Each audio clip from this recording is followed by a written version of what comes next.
Hello everyone, we continue with our discussion on chapter 3. In this video we'll be looking at R squared and the normality assumption of OLS. Now, to determine the R squared value, we need to first derive or estimate a few other values, at least two other values.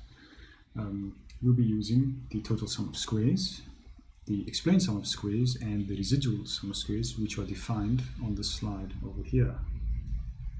Just a key point: when you estimate these values, make sure to first square each deviation before you sum them.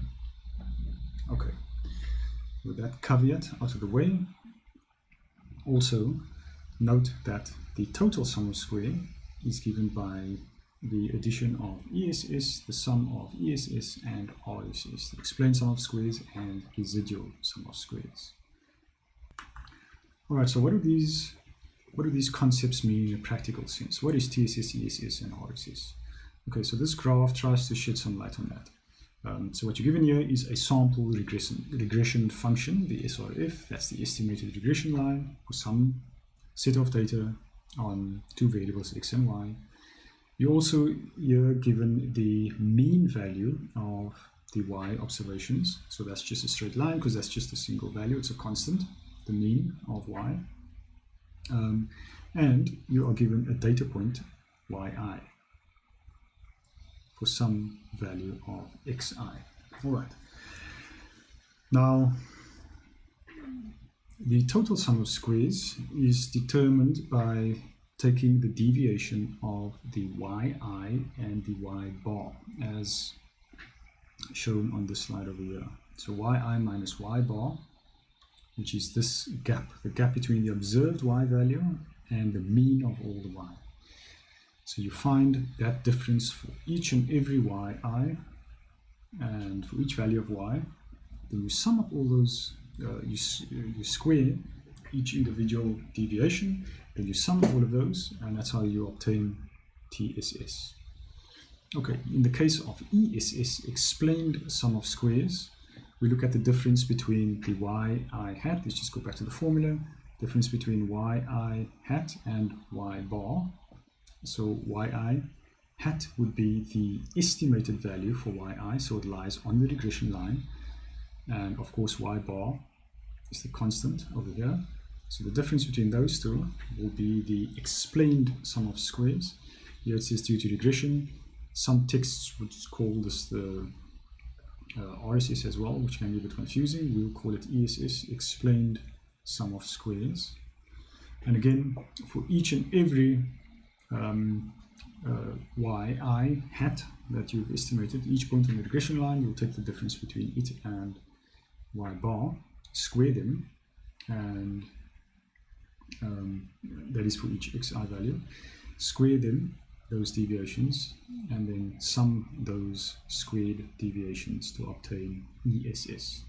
And then finally, the residual sum of squares, which is given by yi minus yi hat, it looks as follows. So here you have the yi again up here, and this point again is the yi hat, which is on the sample regression function, and the difference between these two is then this gap over here, the distance between yi hat and between yi, that is the observed value for y given xi, and the estimated value of yi hat given xi, which lies on the regression model over here.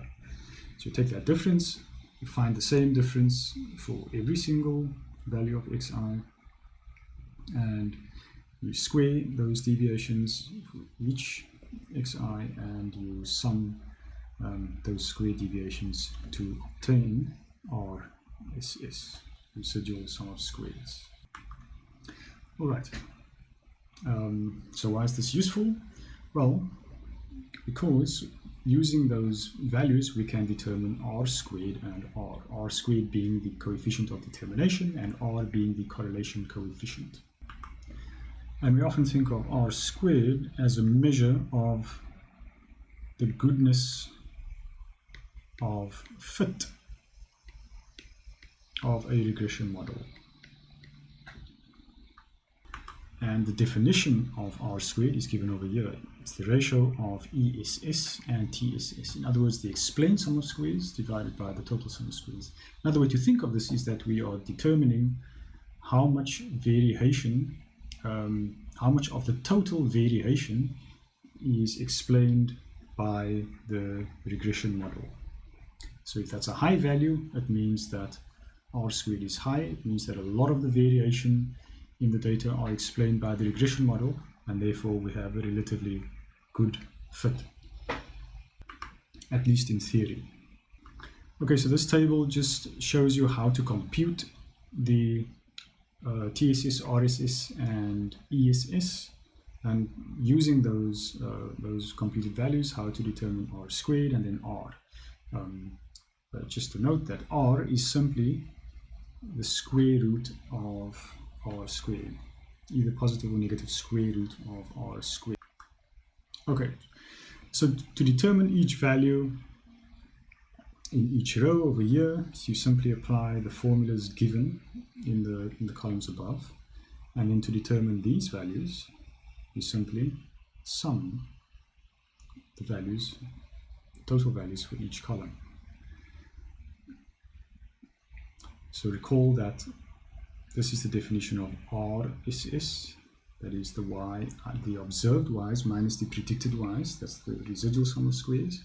Then the explained sum of squares is given by the predicted y's minus the mean y's. So this is ESS, and then TSS is given by the observed y minus the mean y. And to determine R squared, again we take the ratio of ESS over TSS, which is then this value over that value, so that's given over here. We obtain a value of 0.9751. Now noting that R squared can lie between 0 and 1, a value of 0.975 is quite a high R squared. So this indicates that this is a relatively good model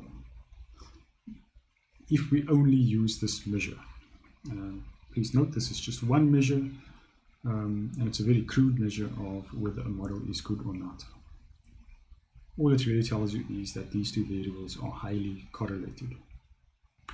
And then to find the value of R, we simply take the square root of R squared and we obtain a value of 0.975. So how do we interpret these numbers? So the R squared of 0.975, we can say that 97.5% of the variation in final mark is explained by variation in study hours. Now, again, these are very crude interpretations, these are very crude models.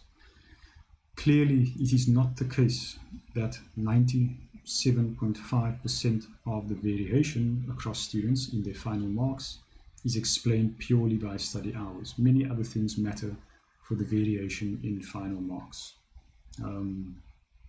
The most obvious thing, and perhaps can be more important than study hours, at least in some cases, is intelligence. Some students are a lot more intelligent than others and don't require a lot of study hours to obtain very good grades.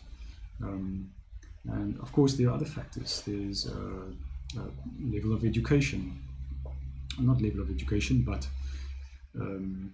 achievement in matric. How well did a person do in matric could also be an explanatory factor. And of course that would be correlated with things like intelligence and study hours. Things like incomes, all of these things matter, home environment, etc., etc. So although we can make this crude interpretation, we understand that this is not a very good model to describe the reality of what explains the variation in students' final marks.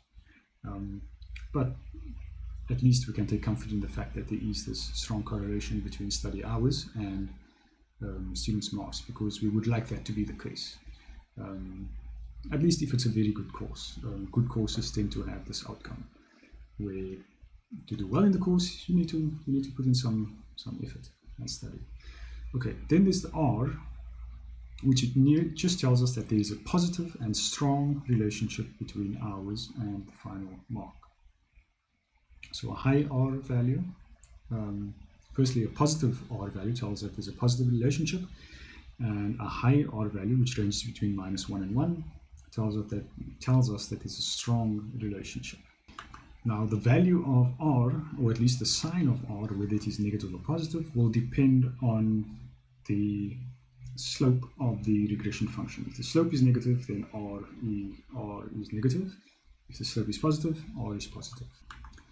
So here you are given some data on work hours and stress index, and then you are shown how to compute beta 2 hat and beta 1 hat for those data, and you can then go on to work out the RSS, ESS, and TSS, and following that compute the values for R squared and R, and then interpret those values, and make sure that you can do this confidently. Okay, just want to close off by introducing the normality assumption in the classical normal linear regression model.